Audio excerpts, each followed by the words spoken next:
नमस्कार, India voice देख रहे हैं आप। आपके साथ मैं हूं स्वीटी दीक्षित। बुलेटिन की शुरुआत करेंगे अहम जानकारी के साथ। बता दें कि गर्मी के मौसम में दिल्ली वालों को बड़ा झटका लगा है। दिल्ली में महंगी हुई है बिजली, 10% तक महंगी हुई है बिजली। डीईआरसी ने बीएसईएस की अर्जी को मंजूरी दी है। तो अहम जानकारी आप तक पहुंचा रहे हैं। जहां तापमान इतना बढ़ चुका है दिल्ली में, दिल्ली एनसीआर में, वही देखिए खबर निकल के सामने आ रही है कि दिल्ली वासियों को बड़ा झटका लगा है। बिजली अब 10% तक महंगी होगी। डीईआरसी ने बीएसईएस को ये अर्जी को मंजूरी दे दी है। तो अहम जानकारी आप तक पहुंचा रहे हैं कि इस तपिश में, गर्मी की तपिश में अब दिल्ली वालों को, राजधानी को बड़ा झटका लगा है। 10% तक महंगी होगी बिजली। डीईआरसी ने बीएसईएस की अर्जी को मंजूरी दे दी है। तो 10% तक अब बिजली महंगी होगी दिल्ली में। बता दें डीईआरसी ने बीएसईएस को मंजूरी दे दी है, जो अर्जी उन्होंने दाखिल की थी। बता दें गर्मी के मौसम में दिल्ली वालों को बड़ा झटका लगा है। 10% तक बिजली महंगी होगी। तो अहम जानकारी आप तक पहुंचा रहे कि इस गर्मी में अब राजधानी में 10% तक बिजली महंगी हो गई है। डीईआरसी ने बीएसईएस की अर्जी को मंजूरी दे दी है और अब राजधानी में 10% तक महंगी होगी बिजली। गर्मी के मौसम में दिल्ली वालों को बड़ा झटका लगा है। गर्मी के मौसम में जहां कई लोग ऐसे हैं जो एसी के बिना रह नहीं पाते हैं, अब उनके घर की बिजली का बिल 10% तक महंगा आएगा। 10% तक अब महंगी हो चुकी है बिजली बिल। तो अहम जानकारी आप तक पहुंचा रहे हैं राजधानी के इस बिजली बिल से जुड़ी हुई कि 10% तक महंगी हुई है दिल्ली में बिजली बिल। डीईआरसी ने बीएसईएस को अर्जी को मंजूरी दी है। गर्मी के मौसम में अब दिल्ली वालों को बड़ा झटका लगा है। दिल्ली में महंगी हुई है बिजली।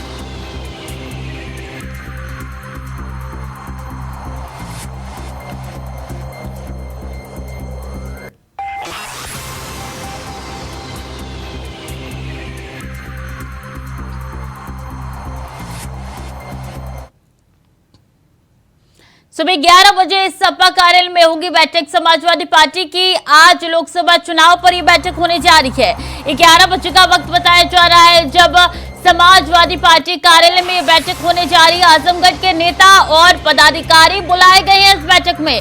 आजमगढ़ के सभी विधायक बैठक में शामिल होंगे।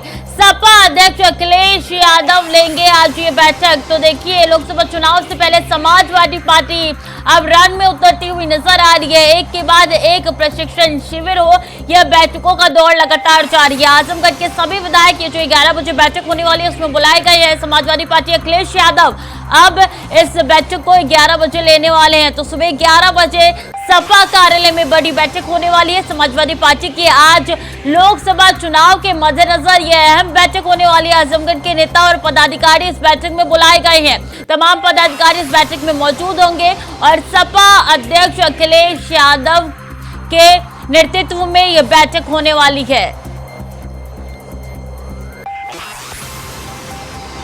इसी खबर पर ज्यादा जानकारी के साथ प्रियम पाठक हमारे साथ जुड़ चुके हैं। प्रियम, देखिए लोकसभा चुनाव के मद्देनजर अब समाजवादी पार्टी काफी ज्यादा एक्टिव होती हुई नजर आ रही है।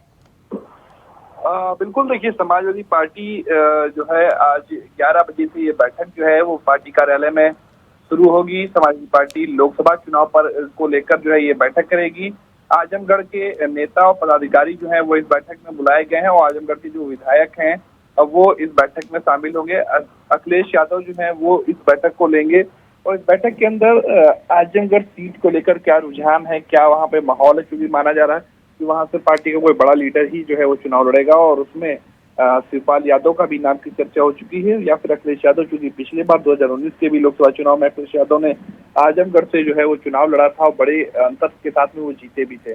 तो ऐसे में एक बार फिर जब चुनाव का वक्त आ रहा तो आजमगढ़ की जो सीट है उस पर समाजवादी पार्टी की नजर जो है वो बनी हुई है कि कैसे उस सीट पे और क्या कुछ समीकरण जो है उनको साधा जाए, देखा जाए अभी क्या कुछ माहौल चल रहा है वहाँ पर, किस तरीके के कार्य किए गए हैं। बीजेपी चूंकि जो बाई इलेक्शन हुआ उसमें बीजेपी ने दिनेश लाल निरुआ को जो है वो बतौर प्रत्याशी के तौर पर आजमगढ़ से उतारा था और वहां पर उनको जीत लाने में जो है वो कामयाबी हासिल करी। तो क्या इस बार का जब इलेक्शन होगा तो उसमें क्या अंतर हो सकता है और उसमें क्या समीकरण है जिनको साधा जा सकता है, उन सभी चीजों को लेकर आज ये बैठक होगी। इसमें आजमगढ़ जिले के जितने भी पदाधिकारी हैं उनको इसीलिए इस बैठक में बुलाया गया है। जो विधायक हैं समाजवादी पार्टी के वहां से वो सभी को बुलाया गया है, वो इस बैठक में शामिल होंगे और उनके साथ में उस सीट को लेकर हर एक विधानसभा वार उसमें चर्चा होगी। किस तरीके से क्या कुछ रुझान वहां के देखने को मिल रहे हैं, लोगों की क्या कुछ राय देखने को मिल रही है, किस तरीके का फीडबैक है, इन सभी चीजों को लेकर इस बैठक में आज चर्चा की जाएगी। अब से कुछ देर बाद यानी 11 बजे समाजवादी पार्टी के प्रदेश कार्यालय पर यह बैठक शुरू होगी, जिसकी अध्यक्षता खुद अखिलेश यादव करते हुए नजर आएंगे। जो बिल्कुल काफी अहम ये बैठक मानी जा रही है। इससे पहले भी वो तस्वीर नजर आई थी प्रियम कि किस तरीके से प्रशिक्षण शिविर हुआ था, चाहे लखीमपुर खीरी में हो या उससे पहले भी हुआ था, और तमाम लोगों को संबोधित भी किया गया था उनके द्वारा। और दूसरी तरफ देखिए कि समाजवादी पार्टी ने ये क्लियर कर दिया है कि पहले बीजेपी के प्रत्याशियों की लिस्ट आएगी, उसके हिसाब से अब समाजवादी पार्टी अपनी लिस्ट जारी करेगी, जबकि समाजवादी पार्टी सबसे पहले लिस्ट जारी करने वाली पार्टी में से मानी जाती है। बिल्कुल, देखिए हर पार्टी की अपनी रणनीति है और उसमें क्या कुछ समीकरणों को साधा जा रहा है। अपने प्रत्याशियों के नाम जब पार्टी घोषित करती है तो उस प्रत्याशी के हिसाब से क्या कुछ उस सीट का समीकरण बनेगा, कितने वोट का पोलराइजेशन होगा, इन सभी चीजों को देखा जाता है और उसके विचार इस चीज का इंतजार पार्टियां करती रहती हैं और आखिरी टाइम तक जो है वो अपने कैंडिडेट के जो नाम है उनको डिक्लेयर नहीं करती हैं। तो सामने वाली पार्टी के नाम आ जाए और उसके जरिए फिर अगर कुछ फेरबदल करने की आवश्यकता हो तो उसको किया जाए। तो क्या कुछ आगे रहने वाला पूरा समीकरण, क्योंकि समाजवादी पार्टी अपना समीकरण लेके चलती हुई नजर आ रही है और लगातार एक के बाद एक बैठकें हो रही है समाजवादी पार्टी की तरफ से और पूरी कोशिश में है कि 80 ना सही लेकिन कुछ सीटें समाजवादी पार्टी के पाले में आ जाए आने वाले लोकसभा चुनाव में। देखिए, ये केवल समाजवादी पार्टी का नहीं है, सभी पार्टियों में जो है वो बैठकें चल रही है, रणनीति बनाई जा रही है, समीकरणों को देखा जा रहा है, चाहे वो जाति समीकरण हो, क्षेत्रीय समीकरण हो, अन्य समीकरण हो, सभी को लेकर बैठकें जो है वो चल रही हैं। रिजल्ट जो पुराने आए हैं चुनाव के उनका विश्लेषण किया जा रहा है, चाहे वो 1914 हो या फिर उससे पहले के इलेक्शन हो 2009 के, उन सभी चुनाव के नतीजे, उनमें क्या समीकरण काम किए थे, उसमें क्या कुछ व्यवस्थाएं थी, क्या जीत की वजह थी, क्या हार की वजह थी, उन सीटों पर विशेष तौर पर फोकस किया जा रहा है जिनमें हार का मार्जिन बहुत ही कम रहा है। तो इन सभी चीजों को पूरी तरीके से देखा जा रहा है, समझा जा रहा है, परखा जा रहा है और इसीलिए सभी दलों में जो है वो बैठकों का दौर इस समय साफ तौर पर देखने को मिल रहा है। जी बिल्कुल, सभी दलों में जो है अब बैठकों का दौर लगातार जारी है। बीएसपी भी अब लगातार बैठक कर रही है। इस बीच बीएसपी ने भी साफ कह दिया है कि हम कोई भी ऐसे विवादित प्रत्याशी को नहीं उतारेंगे या टिकट उनको नहीं दिया जाएगा जिनके पीछे अपराध जैसी एक्टिविटी रही, उनकी पृष्ठभूमि खंगाली जाएगी। अब देखिए यूपी में ही सबसे ज्यादा लोकसभा चुनाव के मद्देनजर तैयारियां नजर आ रही है प्रियम। देखिए, तैयारियां सभी जगह पर हो रही हैं, राष्ट्रीय स्तर से लेकर प्रदेश स्तर तक, जिला स्तर तक, सभी जगह पर बैठकें चल रही हैं। जो राष्ट्रीय पार्टियां हैं वो राष्ट्रीय स्तर पर तैयारी कर रही हैं, जो प्रदेश की पार्टियां हैं वो प्रदेश स्तर पर तैयारियां कर रही हैं और सभी का लक्ष्य है कि अपने अपने जो चुनाव क्षेत्र है उसमें बेहतर प्रदर्शन किया जाए। उत्तर प्रदेश इसलिए ज्यादा सक्रिय नजर आता है क्योंकि देखिए उत्तर प्रदेश के अंदर 80 लोकसभा की सीटें हैं, सबसे अधिक लोकसभा की सीटें जो हैं वो उत्तर प्रदेश में है और इसलिए कहते हैं कि दिल्ली जो है वो उत्तर प्रदेश तय करता है और इसलिए सभी की निगाहें उत्तर प्रदेश में लगी हुई हैं। उत्तर प्रदेश में बिना बेहतरीन परफॉर्मेंस किए हुए दिल्ली में बैठना जो है वो नामुमकिन है और इस बात को पार्टियां बाखूबी जानती हैं और इसीलिए उस चीज पर विशेष तौर पर फोकस किया जा रहा है, चाहे वो बीएसपी हो, चाहे वो सपा हो, बीजेपी हो, कांग्रेस हो, सभी का लक्ष्य है कि उत्तर प्रदेश के अंदर जो है परफॉर्मेंस बेहतर हो। जब यूपी में परफॉर्मेंस बेहतर होगी तो दिल्ली की परफॉर्मेंस खुद ब खुद बेहतर हो जाएगी। लेकिन प्रियम अगर बात की जाए समाजवादी पार्टी की तो जातीय समीकरण पे किस तरीके से खड़ी उतरेगी समाजवादी पार्टी, क्या उसकी रणनीति आगे की ओर होने वाली है? देखिए, जातीय समीकरणों के लिहाज से अगर आप देखें तो हर एक सीट का विश्लेषण किया जा रहा है, हर सीट पर किस वर्ग के कितने मतदाता हैं, किस जाति के कितने मतदाता हैं, कितने वोट ऑफ परसेंटेज है, उस परसेंटेज को देखते हुए किस तरीके से समीकरण बनेंगे और उसके अलावा जो विरोधी पार्टियां या विरोधी जो कैंडिडेट खड़े होंगे उनका क्या कुछ इसमें वोटों का पोलराइजेशन में योग हो सकता है। क्या मायावती अपना कैंडिडेट उतारती है तो क्या वो वोट जो शेड्यूल कास्ट के वोट जो माना जाता है वो किस ओर जाएगा और उसके जाने से क्या असर पड़ेगा बाकी अन्य वोट के समीकरण पर। तो हर एक सीट का विश्लेषण किया जा रहा है, हर एक बूथवार विश्लेषण किया जा रहा है और उसमें हर एक चीज को ग्राउंड जीरो तक सभी राजनीतिक दल जो है वो इस बार देख रहे हैं तैयारियों में अभी से अगर आप देखें तो बैठकें चल रही हैं, लगातार समीकरणों को देखा जा रहा है। बिल्कुल, तमाम पार्टियां अपने अपने स्तर पर पूरी तरीके से कोशिश कर रही है कि जो लोकसभा चुनाव आने वाले हैं उसमें पूरी तरीके से मैदान में उतरा जाए। जो खामियां उनका नगर निगम चुनाव में थे या विधानसभा चुनाव में थे, वो खामियों को दूर किया जाए। बहुत बहुत शुक्रिया प्रेम, तमाम जानकारियों के लिए आपका। खबरों में आगे बढ़ेंगे। गाजियाबाद से अहम जानकारी आ रही है, जहां गेमिंग ऐप के जरिए धर्मांतरण का मामला आया है। आरोपी की 3 दिन की रिमांड अवधि पूरी हुई है। आज 11 बजे वापस जेल में दाखिल करेगी पुलिस। धर्मांतरण का मुख्य आरोपी है शहनवाज। 23 जून से शहनवाज को रिमांड पर लिया गया था। रिमांड के दौरान पुलिस ने कई साक्ष्य जुटाए हैं। शहनवाज का पाकिस्तान कनेक्शन बताया गया है एस्टेब्लिश। 2 दिन यूपी एटीएस ने भी शहनवाज से पूछताछ की थी। मिले सबूतों को जांच पर हिस्सा बनाएगी पुलिस। तो अहम जानकारी अब तक पहुंचा है। धर्मांतरण का मामला जो निकल के सामने आया था, उसमें पुलिस ने दबिश दी थी कई जगहों पे और शहनवाज की धरपकड़ की गई थी। ऐसे में कई जानकारी निकल के सामने आ रही है, कुछ सबूत भी जुटाए गए हैं पुलिस द्वारा।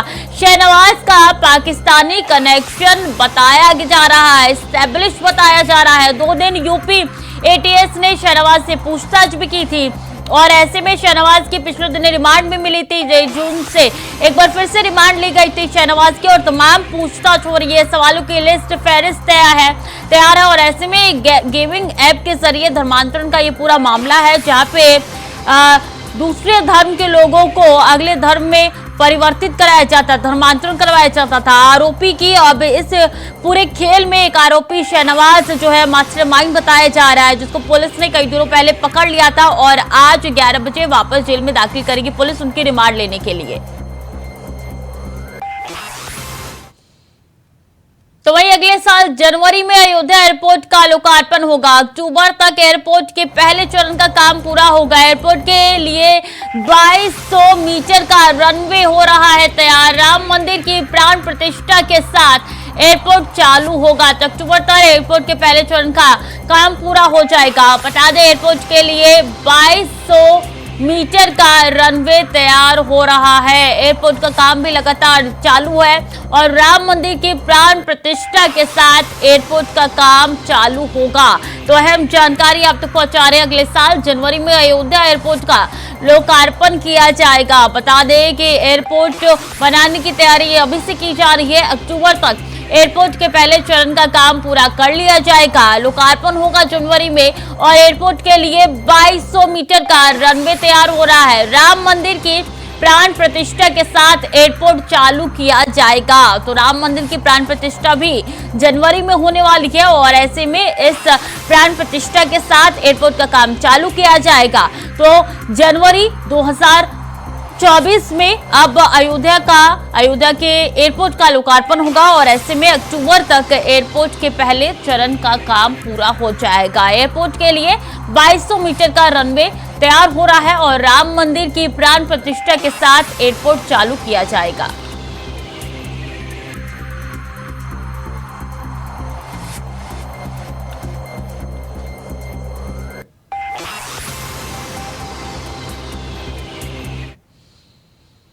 वहीं एक और अहम जानकारी निकल के सामने आ रही है, जहां बीजेपी के राज्यसभा सांसद हरिद्वार दुबे का निधन हो चुका है। 74 साल की आयु में दिल्ली के अस्पताल में उन्होंने दम तोड़ा है। हरिद्वार दुबे के निधन से आगरा बीजेपी में शोक की लहर है और दोपहर तक आवास पर पहुंचेगा पार्थिव शरीर। मुख्यमंत्री योगी ने निधन पर दुख व्यक्त किया है।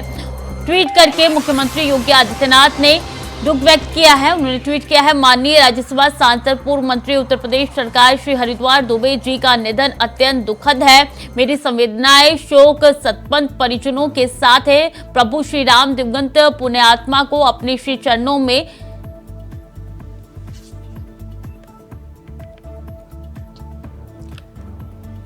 प्रभु राम दिवंगत पुण्यात्मा को अपने श्री चरणों में स्थान तथा शोकाकुल परिजनों को ये अथाह दुख सहने की शक्ति दे। ओम शांति। तो ट्वीट है सीएम योगी आदित्यनाथ का, जो उन्होंने किया है हरिद्वार दुबे के निधन पर। और बता दें कि 74 साल की उम्र में उन्होंने दम तोड़ दिया है। आगरा बीजेपी में शोक की लहर इस वक्त है और माननीय राज्यसभा सांसद पूर्व मंत्री उत्तर प्रदेश सरकार श्री हरिद्वार दुबे जी का निधन पर उन्होंने शोक व्यक्त किया है।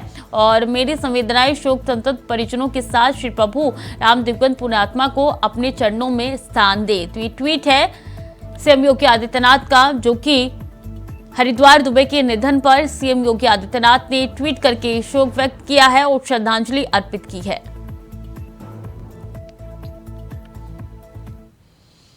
तो मोतिहारी से अहम जानकारी आ रही है, जहां देर रात पुलिस और डकैतों के बीच में मुठभेड़ हुई है। पुलिस ने एनकाउंटर में 3 डकैतों को ढेर किया है। डकैतों ने पुलिस टीम पर बम से हमला किया था। डकैतों ने पुलिस पर 10 से ज्यादा बम फेंके। बम लगने से 3 पुलिसकर्मी भी जख्मी हो चुके हैं। डकैतों के पास से भारी मात्रा में बम बरामद हुआ है। पिस्टल भी मिली है। एसपी के नेतृत्व में ये पूरी कार्रवाई हुई है, पूरी मुठभेड़ हुई है। तो डकैतों और पुलिस के बीच में मुठभेड़ हुई है और डकैतों ने पुलिस पर 10 से ज्यादा बम फेंके हैं।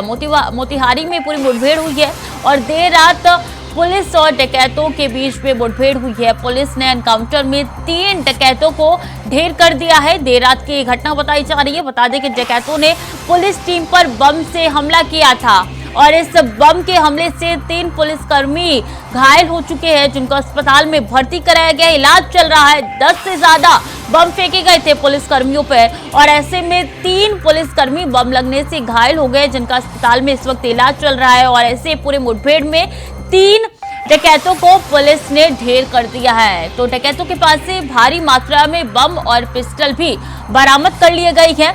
एसपी के नेतृत्व में ये पूरी कार्रवाई की गई है, पूरी मुठभेड़ हुई है। मोतिहारी की घटना है, जहां पे पुलिस और डकैतों के बीच में मुठभेड़ हुई है और इस पूरी मुठभेड़ में 3 डकैत जो है वो ढेर हो चुके हैं।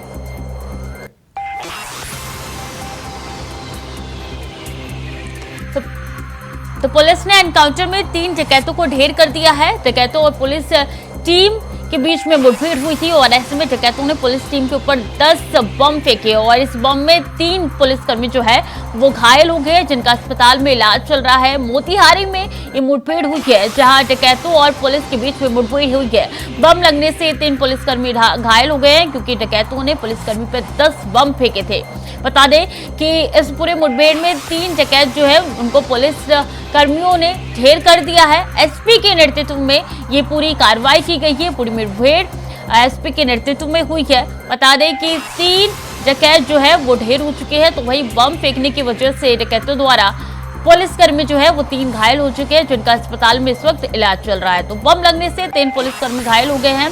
पुलिस ने एनकाउंटर में 3 डकैतों को ढेर कर दिया है। डकैतों ने पुलिस टीम पर बम से हमला किया था और इस बम से हमले के बाद जो है 3 पुलिसकर्मी घायल हो गए हैं। 10 से ज्यादा बम फेंके थे पुलिसकर्मियों पर डकैतों ने और ये मुठभेड़ जो है मोतिहारी में हुई है। देर रात की घटना बताई जा रही है और बम जो फेंके गए थे उससे 3 पुलिसकर्मी जो है वो जख्मी हो गए, जिनका अस्पताल में इस वक्त इलाज चला है। तो देर रात पुलिस और डकैतों के बीच में मुठभेड़ हुई है मोतिहारी में और डकैतों के पास से भारी मात्रा में बम पिस्टल भी बरामद कर लिए गए हैं। एनकाउंटर के बाद की तस्वीर आपके साथ साझा कर रहे हैं, जहां डकैतों और पुलिसकर्मी के बीच में मुठभेड़ हुई है, वो स्थान भी आपके साथ साझा कर रहे हैं। तो ये पूरी घटना मोतिहारी की है, जहां देर रात पुलिस और डकैत के बीच में मुठभेड़ हुई है। पुलिस और डकैतों के बीच में मुठभेड़ के कारण 3 पुलिस जो है वो जख्मी हो चुके हैं, क्योंकि डकैतों द्वारा 10 से ज्यादा बम फेंके गए थे पुलिसकर्मियों पर और इस पूरे मुठभेड़ में 3 बदमाश जो है, डकैत जो है वो ढेर हो चुके हैं।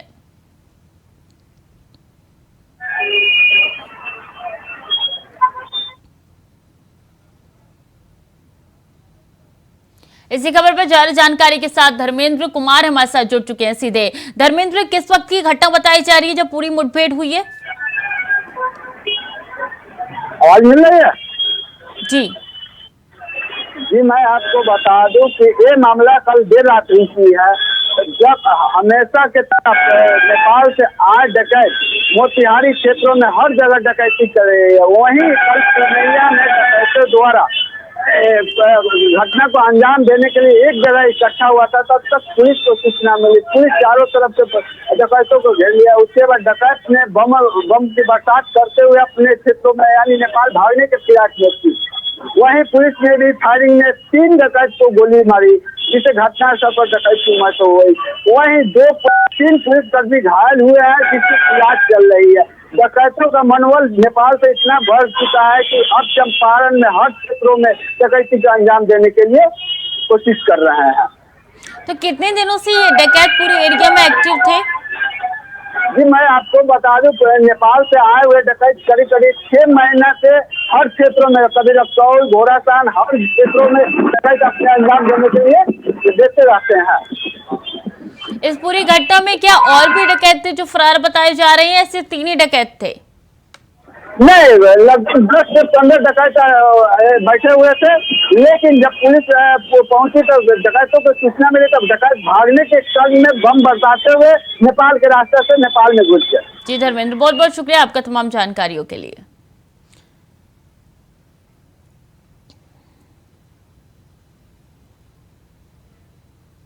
तो बम लगने से 3 पुलिसकर्मी जख्मी हो चुके हैं। पूरे मुठभेड़ में पुलिस और डकैतों के बीच में मुठभेड़ हुई, मोतिहारी की पूरी घटना बताई जा रही है। और बता दें कि बम फेंका गया था डकैतों द्वारा, पुलिस के ऊपर 10 से ज्यादा बम फेंके गए थे, जिसमें 3 पुलिसकर्मी जो है वो घायल हो चुके हैं।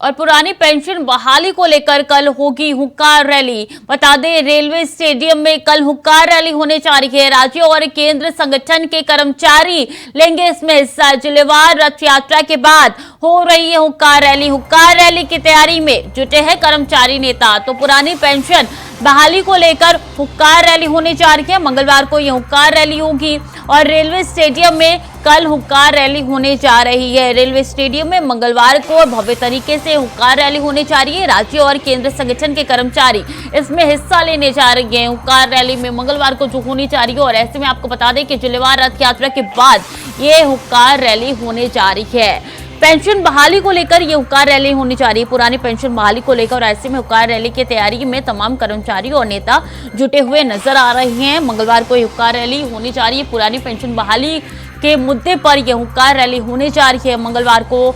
और रेलवे स्टेडियम में इसका पूरा आयोजन किया गया है। हुंकार रैली रेलवे स्टेडियम में होने जा रही है मंगलवार को। बता दें इसमें कई ऐसे कर्मचारी हैं जो हिस्सा लेने वाले हैं। राज्य और केंद्र संगठन के कर्मचारी हिस्सा लेने वाले हैं इस पूरे हुंकार रैली को लेकर। पुरानी पेंशन बहाली को लेकर यह हुंकार रैली होने जा रही है। मंगलवार को यह हुंकार रैली का आयोजन किया गया है। जिलेवार रथ यात्रा के बाद हो रही है हुंकार रैली और जिस हुंकार रैली की तैयारी में तमाम कर्मचारी नेता जुटे हुए हैं।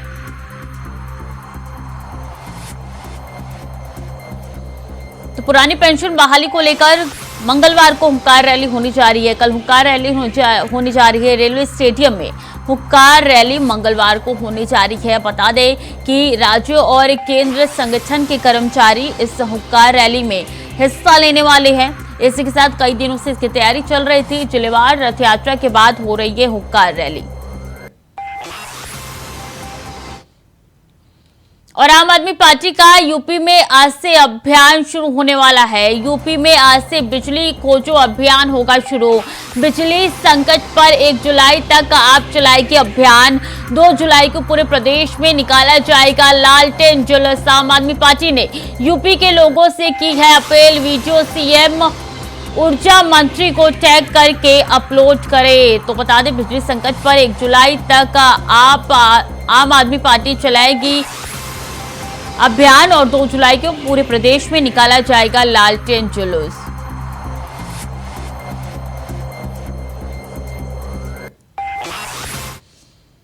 तो वहीं जानकारी आप तक पहुंचा दे जहां लखनऊ में बैठक होने वाली है। लोकसभा चुनाव को लेकर अब बसपा ने बड़ा ऐलान किया है। आपराधिक प्रवृत्ति के लोगों को टिकट नहीं देगी बसपा। अच्छे प्रत्याशियों की तलाश में बीएसपी कोऑर्डिनेटर लगे हुए हैं। शिक्षित और गैर विवादित प्रत्याशी की तलाश में जुटी हुई है बीएसपी। सही समीकरण के आधार पर उम्मीदवार अब तय किए जाएंगे। विधानसभा चुनाव की गलतियों को दोहराना नहीं चाहती है बीएसपी। दलित मुस्लिम समीकरण पर फिर जाएगी बीएसपी। बसपा राष्ट्रीय सभी समीकरणों पर कर रही है मंथन। तो सही समीकरण के आधार पर अब इस बार उम्मीदवार तय होने जा रही हैं। विधानसभा चुनाव की गलतियों को नहीं दोहराएगी। इस बार बीएसपी शिक्षित और गैर विवादित प्रत्याशी की तलाश में अब बीएसपी जुटी हुई है। सही समीकरण के आधार पर इस बार उम्मीदवार तय किए जाएंगे बीएसपी की तरफ से, और लोकसभा चुनाव के मद्देनजर बीएसपी ने ये बड़ा ऐलान किया है।